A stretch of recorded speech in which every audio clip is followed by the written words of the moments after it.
Hello, everybody, and welcome to the latest in the series of podcast, Health for Your Wealth, with myself, Liam Carroll of SYS Wealth and Financial Planners. The idea of this, or the objective of these podcasts, is to provide information with experienced professionals who have expertise in their field, thus giving health for your wealth. So delighted today to be joined by Gillian O'Gorman. Gillian, thank you very much for taking the time to join us today. Thanks for the invite, Liam. No problem at all. No problem at all. I'll just give a brief introduction to Gillian and then we'll go on from there. So Gillian is founder of the Wellness Lounge. She's a wellness speaker and workshop facilitator, and she's a transformational journey which began with her own wellness. After working for 15 years at senior management level in the corporate sector, she experienced chronic stress and burnout. And having little or no coping strategies, she had no real understanding of what triggered her stress, or more importantly, how to manage it. And chronic stress led to unhealthy lifestyle choices, which eventually led to the diagnosis of an autoimmune disease. So we'll go into more in a few details, Gillian, but that's a brief introduction of your journey so far anyway. Gillian, we start off with everybody, I suppose, and the first question I'd ask is the last 12, 14, 16, 18 months, the pandemic, how has it affected you, I suppose, both on a personal level and a professional level as well? Well, hugely, and I guess, you know, what I've learned, Liam, through my experience is turning challenges into opportunities, and I feel I did that in the last 12 to 16 months. And I guess how I did that is, well, you know, professionally, I work in a students' union in UL full time, and then I have my wellness business as my side hustle, as they say. And you know, like everybody, that Thursday, whatever it was it the 13th of March or the 12th of March, the education sector were sent home. So it was a bit of a shock. And at the time, I remember we were told probably for a week or two. And so we weren't set up for home. So we were working from our phones. We didn't have laptops or anything like that, unless we logged on remotely, but we didn't even have that function either, like many people. So it was a bit of a shock. So the day job kind of came to a grinding halt until we can gather our thoughts.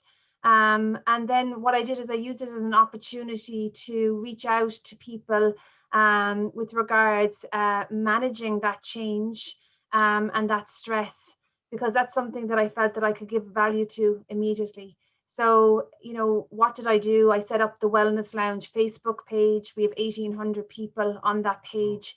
And I invited a lot of my peers, coaches, therapists, different variety of supports, reflexologists, the holistic world, the business world, to come on and share their expertise daily with people. And there was huge engagement because, again, we were all in like the first few weeks of lockdown. So it was very surreal. You know, we did that every day from March until the end of June, until phase 1 of lockdown 1 finished and things started to open up. And so really then I realized, oops, I've done it again. I've kind of burnt myself out, kind of. I always say like I kind of halfway got there because I was so focused on supporting other people. And then that sparked my own journey then for the rest of the year, which was, okay, let's evaluate this, because I'm helping people around creating balance in their life. And I just kind of, in that stress reaction, I was triggered like everybody was with COVID. And when I'm triggered, I go into supporting other people, trying to fix things. So I spent the rest of the summer and, you know, the rest of the year looking at what does balance look like for me. And I went to coaches, I went to therapists, I got all sorts of support. And also I reevaluated my values, and I really, really learned to put myself first and develop the relationship with myself. So it was a massive year of growth for me. And that's what I mean by it was a challenging year, but I was able to build my business, but also most importantly, build myself in that time as well. And I don't think I would have got the time to do that, you know, by going out to work or meeting friends, or, you know, I was able to use the quiet time effectively for me. Gillian, I suppose what you're saying is it was a big learning curve during the COVID, each lockdowns, and you learned a lot about yourself and have used it to your advantage. I think it displays huge levels of resilience, I think would be fair to say. Well, thank you. Yeah. Yeah, And I think I bring it into my work then, Liam, yeah, because I'm able to say to people, well, as recent as last year, I was on that kind of road to burnout again. I caught it yeah. before I did. I recognized it by just being tired and a bit worn out. But there was a mental fatigue there for everybody, I think, last year as well. Yeah. I suppose part of it, then really, Gillian, you would show an awful lot of empathy towards people, wouldn't you? Like that you're not speaking from aloof area, really, that you're on a level with people and saying, I've experienced this, and this is what I'm experiencing, you're experiencing the same thing, and this is how I dealt with it. Isn't that fair to say? Yeah, authenticity and compassion are two of my values.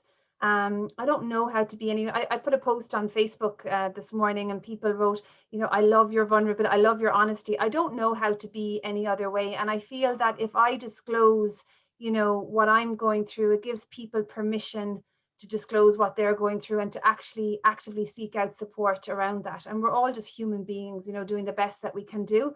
And we really have to push past any kind of discomfort we have around seeking help or support, because we all benefit from it. So yes, I empathize with people, and I take pride in sharing my story and sharing my vulnerabilities to a degree, obviously not everything, in a safe space where I feel that people will actually gain value from it.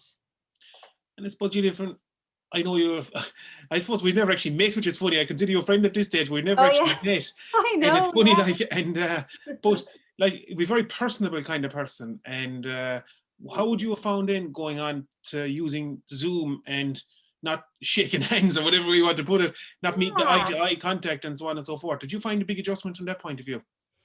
I didn't struggle like other people. What I realized, and you're just reminding me now, because I reflected on this last year, but I haven't thought about it much this year, is that like I'm actually an introvert. I'm more introverted than I actually realized. Right. Yes, I'm friendly and I can be personable, but in the past, there's been a lot of social anxiety that I've had as well. I don't mind getting up and speaking in front of large audiences, or going into a business meeting, but sometimes I feel that small talk or actually trying to network or different things like that, it wouldn't be something that I would be comfortable. It's something that I feel I should do. And so again, I was able to actually say, God, when I actually take away all the unnecessary and calm myself down, I can pick and choose where I want to spend my time. Now, I know a lot of people were really struggling, but I was questioning, why am I not struggling? I'm actually okay with this. Yeah. But I had to watch that as well, Liam, with regards balance, because it's good to interact socially. It's quite healthy for us Yeah. to interact socially. So I made the effort then, when things opened up first time, like June last year, to go for the socially distanced coffees and kind of push myself, because I said, I want to watch this now. I don't want to become a recluse. But with regards doing, coaching, it translated excellently online. It's something that I'll always do, is coach online.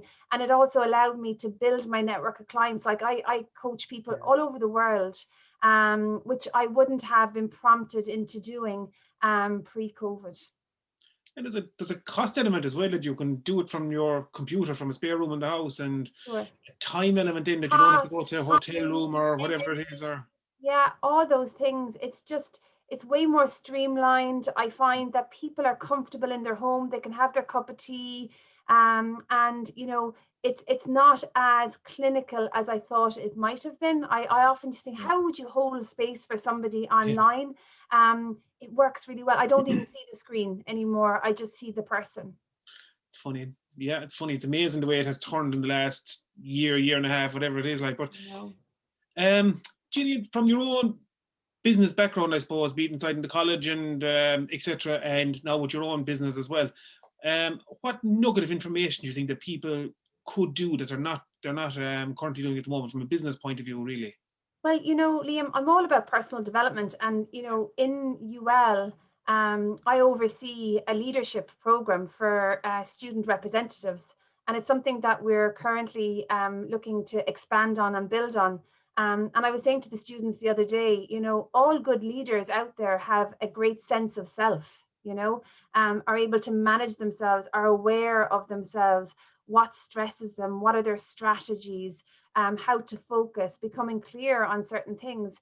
And I think, even for myself this morning, I was journaling certain things, because what I was posting earlier today is I'm going through a repeat pattern. I'm aware that I'm repeating a negative pattern, and I haven't caught it, but I'm aware of it. So again, that awareness is really, really powerful, because it means I can then design a strategy. I can start doing things differently. So I think the nugget of gold for people is really, really to invest in some kind of personal development, be it privately, personally, or professionally. I believe that coaching, therapy, training, podcasts, reading, all these things to really understand ourselves, understand how we're showing up in the world, understanding what our triggers are, and actually, redesigning or designing new strategies to become our best selves. So really connecting with ourselves, I find it the most powerful or insightful thing that you can do. I got a text from somebody close from me today, and she's working with another coach, and she said, I'm learning about boundaries. She said, I didn't know how to say no to things. This lady is in her 50s. And I said, I know, it's great, isn't it? It's great when you actually, can identify an area that's been causing you a lack of well-being, actually really impinging on feeling well in yourself, and knowing that, oh, I can actually fix this. I can do something with it. So that would be my nugget of gold for anyone. As I said, it could be a podcast, it could be listening to this, it could be picking up a book, it could be following someone on social media. But I how I got into coaching is by going to a coach. And I love the speed of coaching at times. It can be very quick and effective. And I find that very exciting. That's brilliant. That's a brilliant analysis, Gillian. Yeah, thanks very much. That's very good. And you were involved in the wellness side of it, and people with, I suppose, their well-being, I suppose, I want a better way of putting it. But an awful lot of the rhetoric coming from mainstream news streams, I suppose, really has been negative. And if you turn on the news, the first thing that comes up is a negative connotation about COVID, or a murder in Limerick, or a murder in Dublin, or whatever it is. And like, if you're doing personal development, like what you're saying, it's much more beneficial, isn't it, than listening to outside noise? Well, yeah, and that's where like the boundaries come in again. And even last year, I decided very early on I would keep abreast of obviously what's happening in the world. Yeah. But as someone who has had anxiety her whole life, I have to manage that. I have to manage what goes into my head and how I process it, because how I process it could be very different to somebody else. So again, I want to be, a responsible person. I want to obviously to be logical, but I very much have to manage what I'm saying. So even that, and and having that language around, oh, okay, I'm going to put a boundary around that. I wouldn't have had that before. And sometimes I have to say, even to family members, okay, I don't want to hear that. Okay, I know what's going on. I know the figures, I know. And even that, I think we're now a little bit more able to cope with it. It was very scary last year. I'm not saying that it's not scary now, but again, it's that thing that you mentioned earlier, resilience, becoming more resilient around it. So very, very important that we understand ourselves, and we're able to manage any of that outside noise. Yeah. No, it makes perfect sense.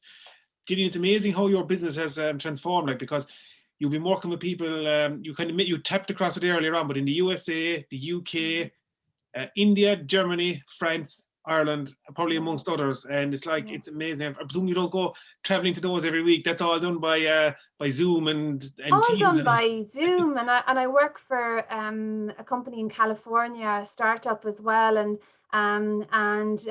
they have partnered with different corporates around the world. So there's a platform there as well that I use. And the main thing, Liam, is like last year, everybody in the world was experiencing this. So there was a kind of a connection around, the sudden change that was imposed in all of our lives. And then that was showing up differently for different people, issues with sleep.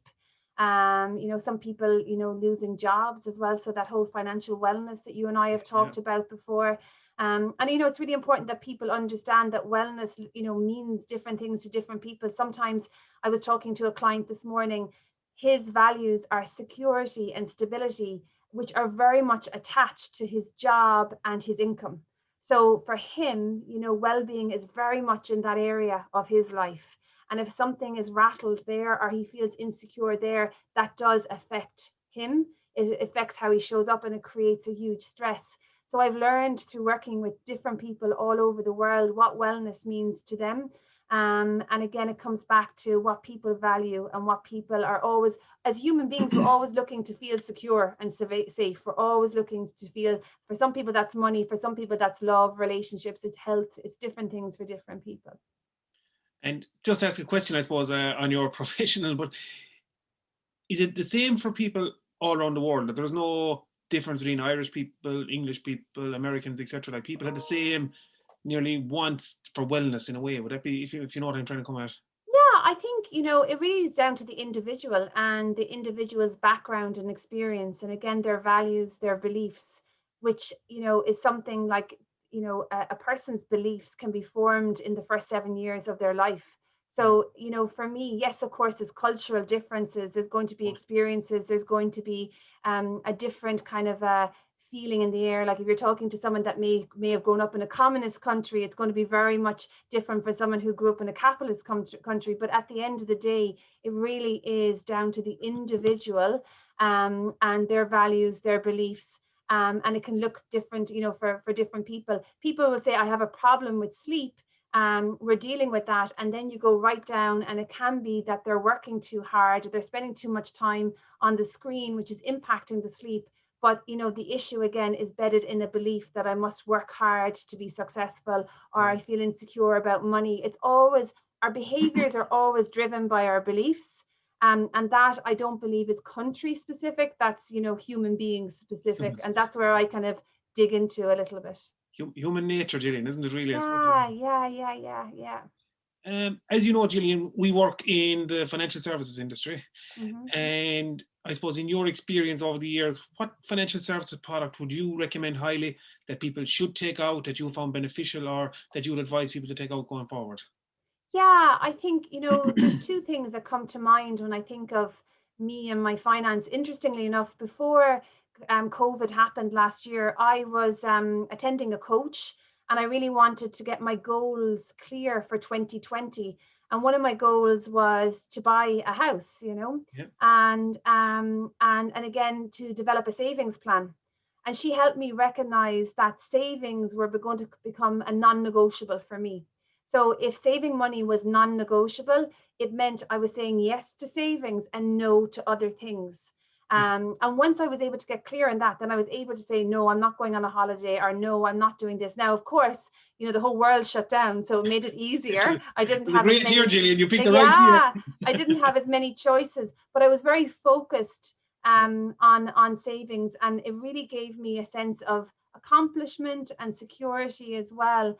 And I think the other thing then is, because I did work in corporate for years, and then I went into the nonprofit sector. So I worked for SMEs, and I kind of put a halt on my pension for a while.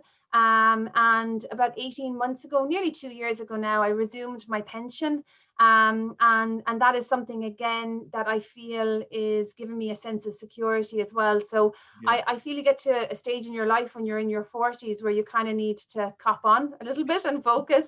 And You're talking to me now, Gillian. You are. I'm convincing myself, Yeah. to reach out. Like I know I've asked you for advice before as well, Yeah. and just to kind of get in the know, really kind of get in the know, because we can be a little bit ignorant around certain things. So I feel those two decisions have helped me kind of progress in that area of my life. Gillian, last question. You're nearly there. Okay. The best bit of advice you ever got, be it from a parent, sibling, work colleague, lecturer, etc., but the best bit of advice that you really would, I suppose, stand by, I suppose, really, if I want a better way of putting it. There's two things that come to mind, so I might Best share bit out of your two. vast reservoir of them now, Gillian. So just. But there's been so many things, and I Yeah. think also there's probably been so many that like go in one ear and out the other. You live them for a while and then you forget. But I suppose how I live my life now, one of them is when I was a child, I remember my father, giving out to me about having a messy bedroom. Right. And he used the analogy, if your bedroom is like that, what's the state of your mind? And as I got older, it went over my head when I was younger. But as I got older, I kind of thought, yeah, our environment can be sometimes a reflection of what's going on in our head, which really, now I think of it's so important that we actually tidy up what's going on in our head. And by what I mean there is our thoughts, the thoughts that we're having, where we're giving our energy, our time to as well, which leads into the piece of advice that I got years ago, not years ago, only a few years ago, which is don't believe every thought you have. Don't believe every thought you have. We can be very hard on ourselves. We can kind of run a narrative in our head, and we can really, really criticize ourselves and abandon ourselves in times of stress. We can really berate ourselves. And that's kind of what I was alluding to earlier on, when I was saying about a negative pattern. I caught it this morning and I'm like, okay, there it is again. What story can I tell myself instead of that? How can I be compassionate to myself? And I find writing things out can be really, really helpful. So don't believe your thoughts. Just because you're thinking something doesn't mean it's accurate. And also, think about your environment around you. Is it a state of your mind? Is it nice, clear, open, fresh, or is it cluttered? Is it dark? Is it untidy? And what's the first step that you can take to help yourself around that? Great advice, Gillian. Thank you very much. And Gillian, thank you very much for taking the time to join us here today to do this. I found it very interesting, beneficial. I think people should listen, and setting up a one-to-one with you, Gillian, they definitely wouldn't regret doing it anyway, that's for certain. And just funny, it's a funny, I suppose, circling of the wagon, if whatever we want to put it, but it's, I suppose, nearly 12 months ago since I did an interview with you, and it kind of gave me the idea that there was nobody else in my sector doing something like this, and I said, I will, I'll go and try and do a few with people like of Health for Your Wealth podcast, and it's been very it's been successful enough now. People have enjoyed them, and that, like, so thank you. I can imagine, because the reason I reached out to you, and you were the first person I reached out to for the Wellness Lounge page when I was doing interviews and podcasts with people, was because I knew a lot of people personally whose businesses shut down overnight. Like they literally, again, coaches, consultants, holistic therapists, reflexologists, all that, and they literally shut down. So their income just kind of like shut down. I know that there was the COVID payment, but that just wasn't enough for a lot of people.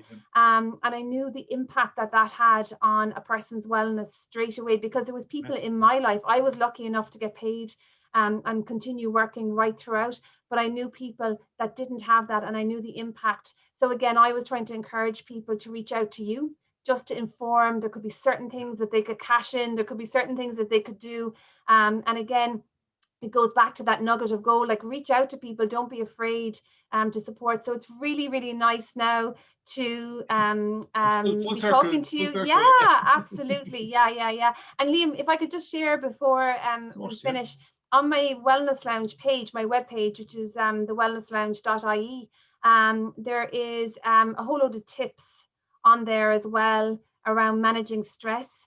And there's some quizzes as well that people can take, and they can find out a little bit more about me. But those tips are tips that I use and people find effective around just, simple breathing techniques or journaling or meditation or different things there.